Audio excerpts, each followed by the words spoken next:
سامعین، کشمش سویابین کا استعمال بلڈ پریشر کنٹرول کرنے میں فائدہ مند ثابت ہو سکتا ہے۔ دل کی بیماریوں پر امریکہ میں ہونے والی ایک کانفرنس میں ماہرین کا کہنا تھا کہ دن میں 3 بار مٹھی بھر کشمش چبانے سے بلڈ پریشر میں کمی دیکھی گئی، جو دل کی بیماری کا سبب ہے۔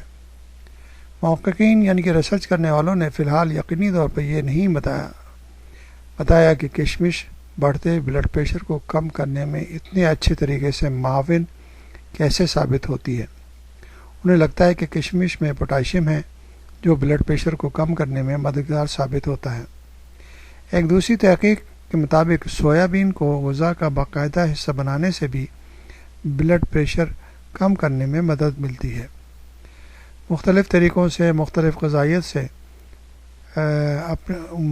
اس کو اپنی غذا کا حصہ بنا کر ہم بلڈ پریشر کو نارمل سطح میں رکھ سکتے ہیں۔